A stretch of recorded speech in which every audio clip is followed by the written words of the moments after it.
બાળકો, નગર પ્રાથમિક શિક્ષણ સમિતિ સંચાલિત શ્રી ગૌતમ બુદ્ધ પ્રાથમિક શાળા ફુલસરમાંથી હું શીતલબેન આજે તમને ગણિત વિષય કરાવીશ. તમારે ગણિતનું પાઠ્યપુસ્તક કાઢવાનું છે.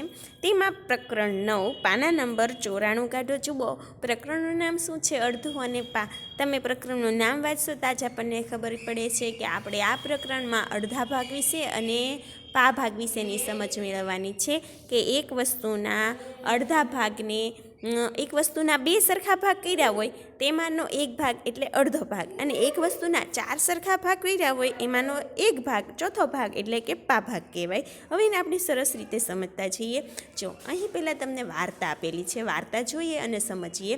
ચાલો, શું કહે છે કે એક વખત મીંટુ બિલાડી અને મોટું બિલાડી બે દોસ્તો હતા. જો અહીં બે બિલાડીઓ હતી, તેને એક રોટલી જડી. હવે રોટલી જડી એટલે તેણે શું કર્યું? બે ઝઘડવા લાગી. મીંટુ કે મને પહેલાં જડી છે, તો મોન્ટુ કે મને જડી છે, હું લઈશ રોટલી. એમ કરતાં બે ઝઘડતા હતા. ત્યાં શું થયું? ત્યાં હું આ લઈશ ઝઘડતા હતા. ત્યાં ટીટુ વાંદરો ત્યાં આવી ચડ્યો. આ ભાઈ વાંદરાભાઈ આવી ચડ્યા કે તમે ઝઘડોમાં, હું તમને રોટલીના બે સરખા ભાગ કરી આપું છું. તમે બે ઝઘડોમાં એમ બંનેને એક જ સરખા ભાગ કરી આપું છું. એટલે ટીટુ વાંદરાએ તો રોટલીના બે સરખા ભાગ કર્યા છે. જો આ એક ભાગ અને આ બીજો ભાગ દેખાય છે તમને? હા, હવે બે સરખા ભાગ. હવે તમે ચિત્ર જોઈને કહો છો કે આ રાઈટ ટુ રાઈટ એક સરખા બે ભાગ કર્યા છે કે એક ભાગ નાનો અને એક ભાગ મોટો છે? તો તમે કહેશો હા બેન, એક ભાગ નાનો અને એક ભાગ મોટો છે. તો કયો ભાગ મોટો છે જુઓ તો? હા, ડાબી બાજુનો ભાગ છે તે કેવો છે? મોટો ભાગ થઈ ગયો છે. એટલે મોન્ટુ એમ કહે છે કે અરે રે, આ તો મારાથી આ ભાગ તો મારાથી મીંટુ કે તો મોટો થઈ ગયો છે, હવે શું કરું? તો ટીટુ વાંદરો કે ચિંતા કરો માં, હું ફરીથી બે સરખા કરી બતાવું છું. એમ કરીને તે મોટા ભાગમાંથી થોડો ભાગ રોટલીનો ટુકડો ખાઈ ગયો. શું કર્યું? ખાઈ ગયો. હવે શું થયું જુઓ તો પછીના ચિત્રમાં શું ઘટના બને છે? એ ખાઈ ગયો એટલે આ ડાબી બાજુનો ભાગ હવે કેવો થઈ ગયો? નાનો થઈ ગયો, અને જમણી બાજુનો ભાગ મોટો થઈ ગયો. એટલે એમ કે છે, ટીટુ કે છે અરે મને માફ કરો, આ તો મારાથી મોટો ભાગ થઈ ગયો છે. તમે ચિંતા કરો માં, હું તમને બે જ સરખા ભાગ કરી બતાવીશ. એમ કરીને તે પાછો મોટા ભાગમાંથી એક ભાગ થોડો રોટલીનો ટુકડો ટીટુ વાંદરો ખાઈ જાય છે. હવે ખાઈ જાય છે એટલે શું થાય છે જુઓ તો? શું થશે? તો પાછો જમણી બાજુનો ભાગ મોટો થઈ જશે. એટલે ટીટુ એમ કહેશે અરે આ ભાગ તો મારો છે. એમ કરીને તે પાછો તે રોટલીનો ટુકડો ખાઈ જાય છે. એમ કરતાં તે આખી રોટલી ખાઈ જાય છે. અને મીંટુ અને મોટું બિલાડી તો જોઈ જ રહે છે, વાંદરાભાઈ તો આખો ટુકડો ખાઈ જાય છે. હા, આ વાર્તા ઉપરથી શું ખ્યાલ આવે છે જુઓ તો?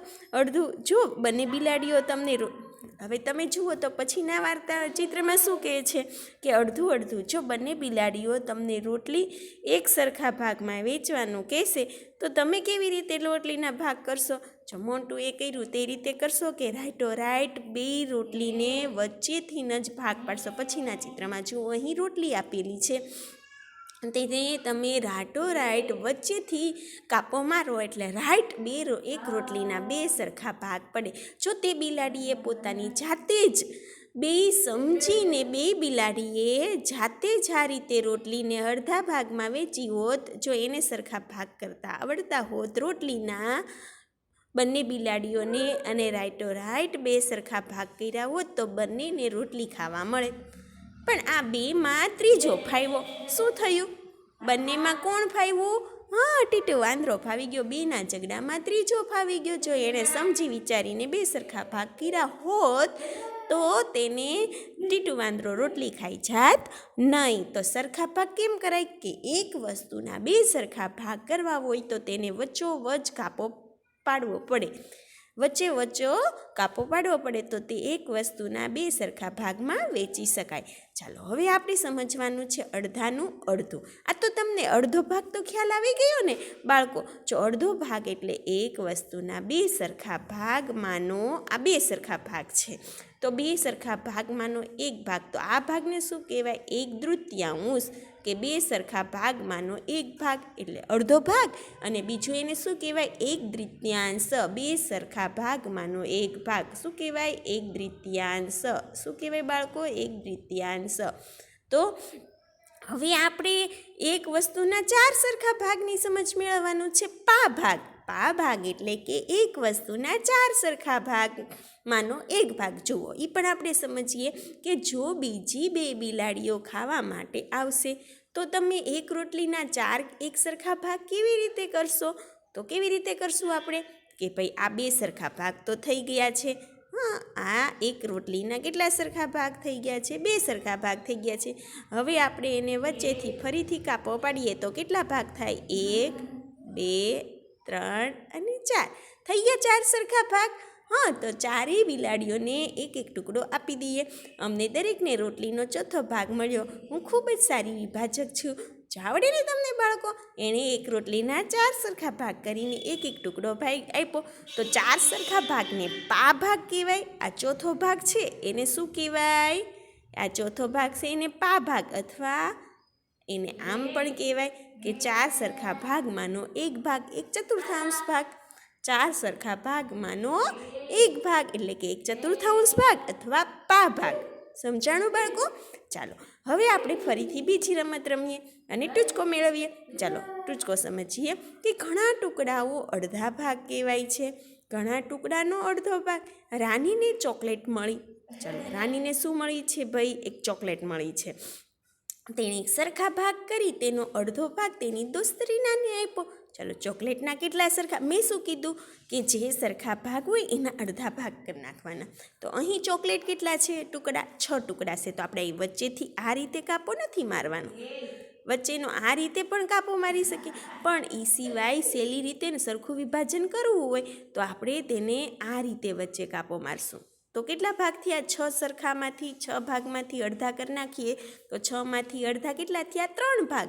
તો રીનાને મળેલા ભાગ પર ગોળ કરો. તો આપણે આ 3 ભાગ ઉપર ગોળ કરશું તો રીનાને કેટલા ભાગ મળ્યા? 3 ભાગ. ચાલો, ચોકલેટના કેટલા ટુકડા હતા? પાછળના પાનામાં જોવો જે બાળકો 6 નંબરમાં પાના પર ચોકલેટના કેટલા સરખા ભાગ હતા? 6 ભાગ. કેટલા હતા? 6 ભાગ. એમાંથી રાનીને કેટલા ટુકડા મળ્યા? 3 ટુકડા. અડધા ભાગ એટલે કેટલા ટુકડા મળ્યા? 3. અડધી ચોકલેટ પણ તેટલી સ્વાદિષ્ટ અને જેટલી આખી ચોકલેટ જેવું સ્વાદ તો સરખો જ આવે ને. તો સમજાઈ ગયું કે 6 ચોકલેટના ટુકડા હતા, એમાંથી અડધો ભાગ એટલે 6ના અડધા 3. રાનીને 3 ભાગ મળે. હવે એ જ રીતે અડધા કાગળમાંથી આપણે થોડીક ડિઝાઇન બનાવતા શીખીએ. અડધા ભાગની ડિઝાઇન બનાવતા શીખીએ. ચાલો, એના માટે આપણે જુઓ રમત રમવાની છે કે અડધા કાગળમાંથી બનેલા ઘણા બધા આકાર છે. અહીં આપેલા છે. અહીં તમને નમૂનામાં અડધા કાગળમાંથી એક આકાર આપવામાં આવ્યો છે. કાગળમાંથી 2 એક સરખા ત્રિકોણ એવી રીતે કાપો કે જેથી દરેક ત્રિકોણનો માપ અડધા કાગળ જેટલું હોય. બંને ત્રિકોણને જુદા જુદા રંગ કરી બતાવો. આ બંને ત્રિકોણનો ઉપયોગ કરીને જુદા જુદા આકારો દોરો. એવો જ એક આકાર અહીં દર્શાવેલ છે. તમને અહીં હું તમને સમજૂતી આપું છું કે એક ચોરસ કાગળ છે. તમારે ચોરસ કાગળ લેવાનો છે. તેને વચ્ચેથી આ રીતે અડધો ચોરસ કાગળ લઈ અને તેને આ ચોરસ કાગળ છે તેને વચ્ચેથી કાપો મારીને 2 ભાગ કરવાના છે. અને બંનેમાં એકમાં કે લાલ રંગ પૂરવાનો છે બાળકો. એકમાં કેવો રંગ પૂરવાનો છે? લાલ રંગ. તો અહીં આપણે લાલ રંગ પૂર્યો અને ત્રિકોણ લાલ રંગનો બનાવ્યો. અને બીજો ત્રિકોણ છે તે તમારે લીલા રંગનો બનાવવાનો છે. કેવા રંગનો બનાવવાનો છે? લીલા. ચાલો, 2 સરખા ત્રિકોણ લઈને આ રીતે લાલ અને લીલો બનાવીને અહીં તમને નમૂના રૂપ આપ્યા છે. હવે આ જ ત્રિકોણમાંથી શું કરવાનું છે? તમારે કે અલગ અલગ ડિઝાઇન બનાવવાની છે. અલગ અલગ ત્રિકોણ, 2 સરખા ત્રિકોણ મૂકીને અલગ અલગ ડિઝાઇન બનાવવાની છે. જો અહીં પહેલાં 1 નંબરનું મેં કેવી રીતે ડિઝાઇન બનાવી છે કે એક ત્રિકોણને આ રીતે આડી ગોઠવી અને એની ઉપર તો કેવો આકાર બન્યો? તો લેસનમાં તમારે આવી રીતે 2 ત્રિકોણનો ઉપયોગ કરીને અલગ અલગ ડિઝાઇન બનાવવાનો ને આકાર બનાવવાનો છે. જો 2 નંબરનો આકાર કેવી રીતે મેં બનાવ્યો છે, 3 નંબરનો આકાર કેમ બનાવ્યો છે, તો તમારે કાગળ કામ આ રીતે કરવાનું છે. એક ચોરસ કાગળ લઈને તેને વચ્ચે ભાગ પાડીને 2 રંગીન ત્રિકોણ બનાવવાના છે. એક લાલ અથવા લીલો અથવા તમને ગમતા 2 રંગ પૂરીને 2 ત્રિકોણ રંગીન બનાવી અને તેને જુદા જુદા આકાર બનાવવાનો છે. 2 ત્રિકોણને અલગ અલગ રીતે મૂકીને અલગ અલગ આકાર બનાવવાના છે, નહીં દોરવાના છે. ચાલો, પછી એક ફરીથી પ્રવૃત્તિ કરવાની છે. શું છે તે કે અડધા ભાગ કરતાં બીજા ઘણા રસ્તાઓ છે. એમ કે આ જ રીતે કટિંગ કરવું એવું જરૂરી નથી. કે ચોરસ કાગળ છે તેને મેં આ રીતે વિભાજન કરીને બે સરખા ભાગ કરવાનું કીધું, તે જ રીતે કરવું એ જરૂરી નથી. એ સિવાયની રીતે પણ તમે તેના બે સરખા ભાગ કરી શકો છો. જો આ ભાઈ શું કહે છે કે મેં લંબચોરસ બે એક સરખા ભાગ આ રીતે કર્યા, દરેક ભાગ અડધો જ કહેવાય છે. જુઓ તમે આ રીતે કર્યું, તમે સરખો અડધો છે કે નહીં તે ખાતરી કરી જુઓ. તો તમે શું કરશો, આ ભાગની ઉપર આ બીજો ભાગ ગોઠવી જુઓ તો બે સરખા ભાગ છે કે નહીં તેનો ખ્યાલ આવી જશે. પછીનું પાનું જુઓ, પાના નંબર 97. બાળકો પાના નંબર 97 જુઓ. તેમાં શું કીધું છે, આ લંબચોરસને તમે જુદી જુદી કેટલી રીતે અડધા ભાગમાં કાપી શકો છો. ચાલો, હવે એક લંબચોરસ આકાર આપ્યો છે, તેમાં તમારે અડધા ભાગ, તમને મેં કીધું એમ કે તમે કેટલી રીતે અડધા ભાગમાં ગોઠવણી કરી શકો છો. તો જુઓ, એક લંબચોરસ, આખા લંબચોરસને આ રીતે વચ્ચે કાપો મારીને પણ એક રીતે ગોઠવી શકાય. પછી આડી લાઇનિંગ કરીને પણ તેના બે સરખા ભાગ કરી શકાય, અથવા ક્રોસમાં લાઇનિંગ કરીને પણ બે સરખા ભાગ કરી શકાય. હવે તમે કાગળને વાળી જુઓ, જો તો સરખા ભાગ પડે છે કે નહીં એની ખાતરી કરી જુઓ. અને આ ખાસ આ રીતે ભાગ કરવામાં તમે ગોઠવણી કરી જુઓ તો પડે છે કે નહીં બે સરખા ભાગ. જો આ તમને એમ થાય કે બેન આ એક સરખા ભાગ કેવી રીતે છે, આ જુઓ તો આકૃતિ તમને જોયામાં એમ લાગે છે કે આ સરખા ભાગ નથી, પણ તે સરખા ભાગ જ છે. જો આ લંબચોરસને આમ વચ્ચે કાપો મૂક્યો એટલે બે ચોરસ બની ગયા. હવે એને આપણે આ રીતે વચ્ચે કરીએ તો ગોઠવાઈ જાય છે કે નહીં. આ તમે તમારા કાગળમાં કરીને ખાતરી કરી જુઓ કે આ સરખા ભાગ થયા છે કે નહીં.